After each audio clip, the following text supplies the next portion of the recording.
Mr. Garamendi, help us break this down. Mr. Trump today reinforced his support for Elon Musk, saying the billionaire CEO will start to look at the Department of Education within the next 24 hours. Are you concerned about having Mr. Musk having this kind of access? Absolutely. Trump handed the keys to the Treasury to Musk. Information about every transaction, 90% of the federal money flows through that particular organization, and Musk was given unlimited access to it.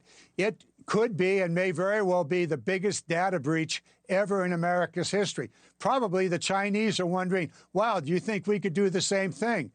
They've been trying to do that for a long, long time. Access to Social Security numbers, payments, all of that kind of information, including payments to companies that have contracts with the United States in so many different ways. Department of Education, all of the information about student loans, who has them, where they're from, all that information may very well be available to Musk, as it has and probably is available in the Department of Treasury. So this is a major problem. And what are we going to do about the programs that are there? These are programs that the federal government provides money to support those in school that are challenged in many different ways. So we've got a very serious issue coming on here.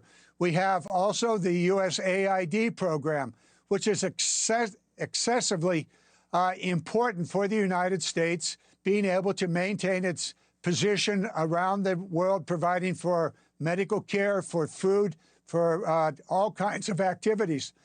So we're looking at a complete assault on the government programs, education, foreign assistance, and quite possibly the Department of Defense. Mr. Garamendi, you say that you say that there's a focus on that, but Mr. Musk has said that there's widespread fraud and abuse and that it's being mismanaged. Has there been any proof of that? And do you agree that the department could be leaned out a bit and help to save taxpayers' money? Every organization, including yours, is always subject to doing better and to be more efficient and more effective. On the Armed Services Committee, over the 15 years that I've been there, I have repeatedly called for improvements in many different parts of that organization. For example, the Minuteman III missiles that are in the silos in the upper Midwest, there's a $200 billion program to replace them. Absolutely unnecessary.